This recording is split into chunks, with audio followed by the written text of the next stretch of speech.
যেহেতু কালকে মোহাম্মদপুর থানা আমাকে অ্যারেস্ট করার ইচ্ছে পোষণ করেছে, মানে মেয়ে মানুষ অ্যারেস্ট করলে তো ইয়াম ইয়াম ব্যাপার। তো আমি ব্যাপারটা একটু ক্লিয়ার করছি। আমি যেহেতু শপিং করি, হ্যাঁ, শপিং করতে গেলে সুপার শপ থেকে শুরু করে নর্মাল জায়গায়, সেই দিনও আমি সুপার শপে গিয়েছি। আমি নাইফ কিনতে চেয়েছি, কিচেন নাইফ। তো আমার কাজের জন্যে তো আমি চেক করছিলাম, বাসায় তো আছে অনেক আমি একটা মানে অনেক সময় পাই না, এক এক সময়।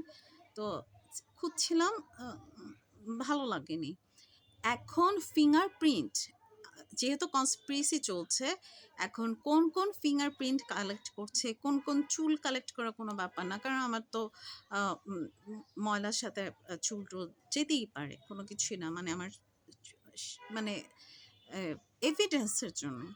এখন কাউকে ফাঁসাতে হলে তো কিছু এভিডেন্স দরকার। এখন পুলিশ যদি আমাদের পুলিশ আসলে এই নামটা চেঞ্জ করা উচিত। এটা একটা অভিশপ্ত নাম হয়ে গেছে, জাস্ট অভিশপ্ত, জাস্ট অভিশপ্ত। তো নেক্সট টাইম এখন আমি জানি না, তাই জানাচ্ছি যে আমি শপিং করতে গেলে ছুরি, চাকু, হ্যাঁ, এগুলো মানে যা যা দরকার, সুপার শপ, সুপার শপে নেই বেশি। আমি যদি কিনি, যাই হোক, ফ্যামিলি মেম্বার বা অন্য কিছু, বা অন্য জায়গা থেকেও কিনি, বা বাহিরে হয়তো ফুটপাতে আমি দেখতে পারি, অসম্ভব কিচ্ছু না। আমার যেটা ভালো লাগবে আমি সেটা করব। তো এগুলো ফিঙ্গারপ্রিন্ট কালেক্ট করে কাকে খুন করে বলবে আফা খুন করছে, আফা রাগ উঠছে, আফা রাগ অনেক। কিন্তু আপনারা যে রাস্তায় লোক রেডি করে বুলিং করছেন, সেইটা কিন্তু আপনারা ভাইরাল করছেন না, যে আমরা লোক রেডি করছি। তো যারা বিশ্বে ভালো মানুষ এবং বিশ্বের প্রকৃত মুসলমান, পলিটিক্যাল মুসলিম না, হিজবুল্লাহ, তালেবান, আফগান বা যেটাই হোক, আমি ওই পলিটিক্স বুঝি না, আমার ইন্টারেস্ট নেই। জাস্ট আমি প্রকৃত মুসলমান যারা কবর ভয় করে, আল্লাহ হতে চায় না, সাপোর্ট করার বিষয়, তারা একটু কাইন্ডলি এদের টু জেড একদম ভালো মতো মনিটরিং করতে থাকেন, এদের সন্তান নাতি নাতনি সহ, এদের শ্বশুরবাড়ি সহ, এদের চেইন অফ কমান্ড যারা, তাদেরকেও মনিটরিং করতে থাকেন। কারণ হচ্ছে আমি ইনসিকিউর, এতে তার আমি যে কোনো ট্র্যাপে পড়তে পারি। অলরেডি আমার অর্থ সম্পদ খুবই নামাচ্ছে, যেখানেই যাচ্ছি সেখানেই তারা আটকাচ্ছে, মানে আমাকে কোনো কিছু করতে দেবে না, আমাকে অ্যাডভোকেটশিপ নিতে দিবে না, এটা করতে হবে, কালো জাদু থেকে শুরু করে হিপটোনাইজ করা থেকে শুরু করে, মানে কি জানি বলে, টেকনোলজি, টেকনোলজি এমন অ্যাটমসফিয়ার এমন করে রেখেছে আমাদের বাসার, মনে হয় কি এই বাসাটা ওভেন, ওভেনের মতো বাসটা করে রেখেছে, মানে অ্যাটমসফিয়ারটা এরকম। ফিল্টার ফিল্টার আগে কেনা ছিল, ফিল্টার ওই যে কী যেন ঠিক করে, ওটা মা তো একটু বড় সাইজ কিনেছে, আগে কখনো কিনেনি। আমি ব্র্যান্ড বলছি না, আমি বারবার বলছি মা তোকে, মা ফিল্টারের সমস্যা আছে। এখন কিডনি, লিভার, লাঞ্চ কী কী খাবে আল্লাহ জানে, মানে ইনফ্যাক্ট খাবারের মধ্যে যেহেতু মাফিয়ার নজরে পড়লে, ও মাই মাই। আর কাইন্ডলি আপনারা একটু দেখুন, যদি কোনো নারী রোশানলে পড়ে আমি এরকম কষ্ট পাই, তো সেও যেন ইনশাল্লাহ সন্তানের, আমার সাথে যা যা করেছে এর চাইতে যেন 300+ ট্রিলিয়ন টাইম যেন যন্ত্রণা পায়। এটা প্রত্যেকের জন্য যেন অ্যাপ্লিকেবল হয়। এটা আপনারা ডিক্লারেশন দিয়ে দিন যে এই মেয়ের সাথে যা যা করেছো তা হয় ঠিক করো, নয়তো এটাই তোমাদের সাথে হবে, এটাই তোমাদের পানিশমেন্ট। মেয়ে এটাই ডিজায়ার করেছে।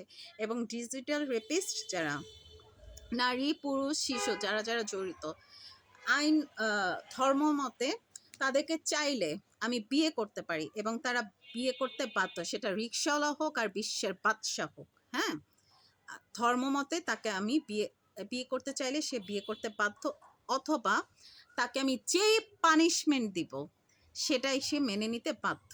অভিশাপ তো চলছেই, ঠিক আছে? তো যাই হোক, আপনাদের, আমি আমি আমার মাসলুম হয়ে আমি যে যে অভিশাপ দেওয়ার দিচ্ছি, আমি খুবই রিকোয়েস্ট করছি তাদের মনিটরিং করেন। আর আমার সাথে এই ধরনের কাজ করছে, তারা চাচ্ছে অনেক কিছু করতে, আর যেই নারী আমার পেছনে লেগেছে সেই নারীর সব কিছু ধ্বংস করে দিন, যেহেতু আমার সব কিছু ধ্বংস করছে। আর যদি আমার ডিম্বাণু চুরি করে আমার বাচ্চা কোথাও নিয়ে থাকে, এই বাচ্চা হয় আমার কাছে থাকবে, আমি দোয়া করছি, নয়তো ঘুমন্ত শিশুর মতো আমার বাচ্চা যেন আমার সৃষ্টিকর্তার কাছে চলে যায়। আমার বাচ্চা আমার হয় বুকে, নয়তো অন্য কারোর কাছে না। ইম্পসিবল। আমার বাচ্চা আমি দিব না। তারপর একটা হসপিটালে আমি আমার সার্জারি করি, অবশ্যই আমার বাচ্চা হওয়ার জন্য না। সে আমাকে সার্জারি শেষে পরদিন সকালবেলা এসে এত টেস্ট এত কিছু পরে ইচ্ছে করে, ওইখানে আমার সাথে কি কি করেছে আমি জানি না, আমার নিকটবর্তী হসপিটালে। তো পরদিন সকালবেলা এসে বলে আপনাকে বেবি নিয়ে আরেকটা সার্জারি করতে হবে, যেখানে সে জানে আমি সিঙ্গেল লাইফ লিড করছি। তো আচ্ছা ঠিক আছে, আমার বেবি নিয়ে যদি আমি করতাম, সে আমি ইনস্ট্যান্ট কোনো ছেলেকে একটা বিয়ে করে আমার বাচ্চা নিয়ে ইনশাল্লাহ তারপরে করতাম, সার্জারি করে ফেলতাম, সমস্যা নাই। তুমি সার্জারি পরে কেন বলতে আসছো? তুমি এর মধ্যে কি করছো? হ্যাঁ, আর এর চেয়ে তো বড় কথা, আমার অ্যানেস্থিয়ার প্রভাব তো যায়নি। আমাকে রাত্রেবেলা কেবিন থেকে সরি ওটি ওটি না তো, ওটা কি বলে ভুলো তো গেছে, আইসিইউ। হ্যাঁ, আইসিইউ থেকে আমাকে রেফার করা হচ্ছে রাত্রেবেলা, অনেক রাতে, আমার তখন সেন্স পুরোপুরি আসেনি।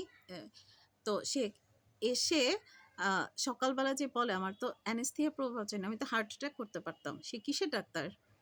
আর সেই দিন কাল ওই দিনই, হ্যাঁ কালকে আমি এসে গিয়েছি হাইকোর্টের একজন মহামান্য অ্যাডভোকেট আমাকে এমন একটা ল বললো, ওটা আইনের পরিপন্থী, এরকম কোনো আইনই নেই। তাহলে সে কিসের ভিত্তিতে সে সনদ পেল, তাও আবার হাইকোর্টের সনদ, হাইকোর্টের অ্যাডভোকেট কার রেফারেন্সে?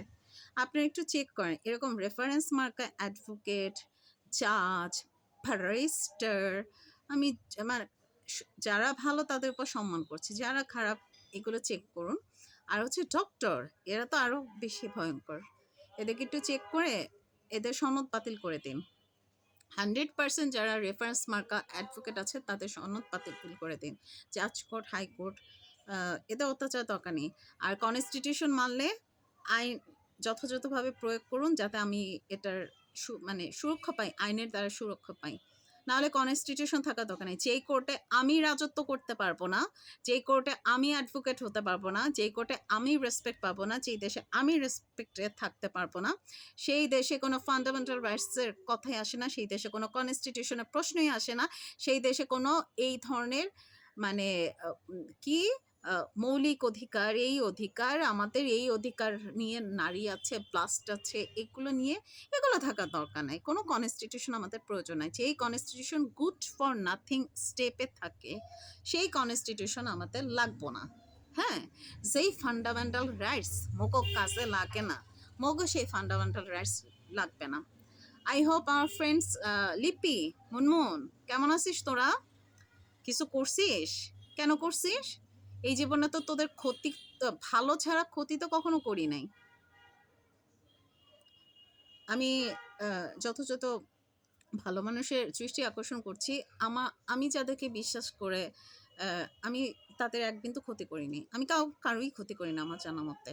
বরং আমার শত্রুদের আমি উপকার করেছি। যদি তারা ক্ষতি করে তাদেরকে প্রপার পানিশমেন্ট দিন।